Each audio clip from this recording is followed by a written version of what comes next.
ಶೃಂಗೇರಿ ಅಂಚೆ ಮತ ಮರು ಎಣಿಕೆ ವಿವಾದ ಪ್ರಕರಣ ಸುಪ್ರೀಂ ಕೋರ್ಟ್ ಮೆಟ್ಟಿಲೇರಿದೆ. ಇದೀಗ ಕಾಂಗ್ರೆಸ್ನ ಪರಾಜಿತ ಅಭ್ಯರ್ಥಿ ಟಿಡಿ ರಾಜೇಗೌಡ ದೇವರ ಮೊರೆ ಹೋಗಿದ್ದು, ಶೃಂಗೇರಿಯಲ್ಲಿ ಆಣೆ ಪ್ರಮಾಣದ ಪಾಲಿಟಿಕ್ಸ್ ಜೋರಾಗಿದೆ.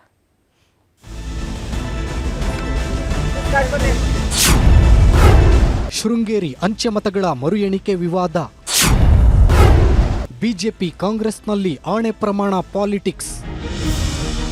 ಶೃಂಗೇರಿ ವಿಧಾನಸಭೆ ಕ್ಷೇತ್ರದ ಅಂಚೆ ಮತಗಳ ಮರು ಎಣಿಕೆ ವಿವಾದದ ಕಿಡಿ ಜೋರಾಗ್ತಾ ಇದೆ. ಮರು ಎಣಿಕೆಯಲ್ಲಿ ಸೋತಿರುವ ಕಾಂಗ್ರೆಸ್ನ ಮಾಜಿ ಶಾಸಕ ಟಿಡಿ ರಾಜೇಗೌಡ ನ್ಯಾಯಕ್ಕಾಗಿ ಸುಪ್ರೀಂ ಕೋರ್ಟ್ ಮೆಟ್ಟಿಲೇರಿದ್ದಾರೆ. ಇದರ ನಡುವೆ ಕಾಂಗ್ರೆಸ್ ಬಿಜೆಪಿಯಲ್ಲಿ ಒಬ್ಬರ ಮೇಲೊಬ್ಬರು ಆರೋಪ ಪ್ರತ್ಯಾರೋಪ ಮಾಡ್ತಾ ಆಣೆ ಪ್ರಮಾಣಕ್ಕೆ ಮುಂದಾಗಿದ್ದಾರೆ.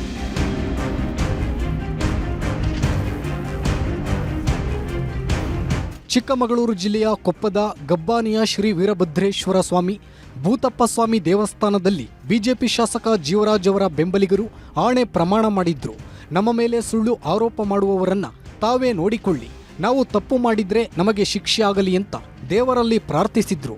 ಇದರ ಬೆನ್ನಲ್ಲೇ ಮಾಜಿ ಶಾಸಕ ಟಿಡಿ ರಾಜೇಗೌಡ ವೀರಭದ್ರಸ್ವಾಮಿ ದೇವಸ್ಥಾನಕ್ಕೆ ಭೇಟಿ ನೀಡಿ ತಪ್ಪು ಮಾಡಿದವರ ತಲೆದಂಡ ಆಗಲಿ ಅಂತ ಬೇಡಿಕೊಂಡಿದ್ದಾರೆ.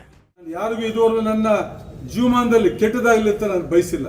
ಬಟ್ ಇಂಥ ಕೃತ್ಯ ಇದು ಪ್ರಜಾಪ್ರಭುತ್ವ ಕಗ್ಗೊಲೆ ಎಲ್ಲೂ ಇಡೀ ಭಾರತ ದೇಶದಲ್ಲ, ಇಡೀ ಪ್ರಪಂಚದಲ್ಲಿ ಎಲ್ಲೂ ಆಗಿಲ್ಲ. ಇದೊಂದು ಇತಿಹಾಸ. ಇದು ಇಂಥ ಒಂದು ಕೀಳು ಮಟ್ಟದ ಒಂದು ಕೃತ್ಯವನ್ನು ಮಾಡಲಿಕ್ಕೆ ಯಾರಿಂದಲೂ ಸಾಧ್ಯ ಇಲ್ಲ. ಇಂಥ ಒಂದು ಕೃತ್ಯವನ್ನು ಮಾಡಿ ಇವತ್ತು ಈ ಪರಿಸ್ಥಿತಿಗೆ ಬಂದಿರೋದ್ರಿಂದ ನಾನು ಇವತ್ತು ಕೇಳ್ತೇನೆ, ಯಾರು ತಪ್ಪು ಮಾಡ್ತಾರೋ ಅವ್ರಿಗೆ ದಂಡನೆ ಆಗಲೇಬೇಕು. ಮತಪತ್ರಗಳು ಏನು ತಿದ್ದಲ್ಪಟ್ಟಿದೆ ಅಂತ ನಾವು ಆಪಾದನೆಯನ್ನು ಮಾಡಿದ್ದೇವೆ.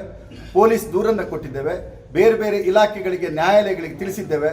100ಕ್ಕೆ 100 ಸ್ವಾಮಿ ಆ ಮತಪತ್ರಗಳನ್ನು ಈಗ ಯಾರಿಗೆ ಅದು ಲಾಭವಾಗಿ ಪರಿಣಾಮ ಮಾಡಿದೆ ಅವರು ಮತ್ತು ಅವರ ಸಹಚರರು ಅದನ್ನು ತಿದ್ದಿದ್ದಾರೆ ಅನ್ನುವಂಥದ್ದನ್ನು ಸ್ವಾಮಿಯ ಸನ್ನಿಧಾನದಲ್ಲಿ ಪ್ರಮಾಣಬದ್ಧವಾಗಿ ಹೇಳ್ತೇನೆ. ಟಿಡಿ ರಾಜೇಗೌಡ 2023ರಲ್ಲಿ 201 ಮತಗಳ ಅಂತರದಿಂದ ಗೆದ್ದಿದ್ರು. ಆದರೆ 2026ರ ಅಂಚೆ ಮತಗಳ ಮರು ಎಣಿಕೆ ಸಂದರ್ಭದಲ್ಲಿ 52 ಮತಗಳ ಅಂತರದಿಂದ ಸೋತಿದ್ದಾರೆ. 2023ರಲ್ಲಿ ಮಾನ್ಯವಾಗಿದ್ದ 255 ಮತ 2026ರಲ್ಲಿ ಅಮಾನ್ಯವಾಗಲು ಹೇಗೆ ಸಾಧ್ಯ? ಕಾಂಗ್ರೆಸ್ ಬಿಜೆಪಿ ಯಾರೇ ಮತಚೋರಿ ಮಾಡಿದ್ರು ಅವರಿಗೆ ಶಿಕ್ಷೆ ಆಗಲಿ ಅಂತ ಪ್ರಾರ್ಥನೆ ಸಲ್ಲಿಸಿದ್ದಾರೆ. ಅಲ್ಲದೆ ಶುಕ್ರವಾರ ಕೊಪ್ಪದ ವೀರಭದ್ರಸ್ವಾಮಿ ದೇವಸ್ಥಾನದ ಮುಂದೆ 2023ರಲ್ಲಿ ಬಿಜೆಪಿಯ ಬೂತ್ ಏಜೆಂಟ್ಗಳಾಗಿದ್ದ ರಾಮಸ್ವಾಮಿ ಶೆಟ್ಟಿಗದ್ದೆ ಮತ್ತು ಅದ್ದಡ ಸತೀಶ್ ಆಣೆ ಪ್ರಮಾಣ ಮಾಡಿದ್ರು. 2023ರ ಅಂಚೆ ಮತ ಎಣಿಕೆ ಪಾರದರ್ಶಕವಾಗಿ ನಡೆದಿದೆ. ರಾಜೇಗೌಡರ ಆರೋಪ ಸತ್ಯವಾಗಿದ್ರೆ ದೇವರು ನಮಗೆ ಯಾವುದೇ ಶಿಕ್ಷೆ ನೀಡಿದರೂ ಬದ್ಧ ಅಂತ ಸವಾಲು ಹಾಕಿದ್ರು.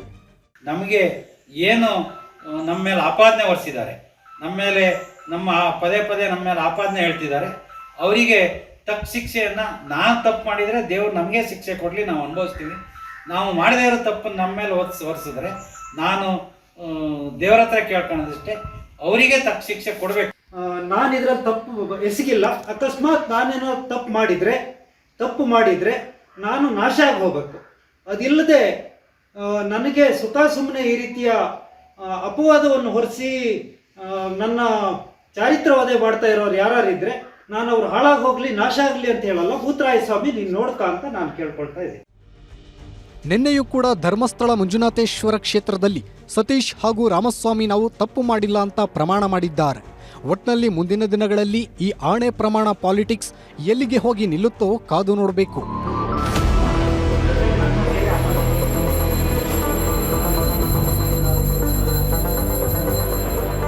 ಯೋಗೀಶ್ ಕಾಮಿನಹಳ್ಳಿ, ನ್ಯೂಸ್ 18, ಚಿಕ್ಕಮಗಳೂರು.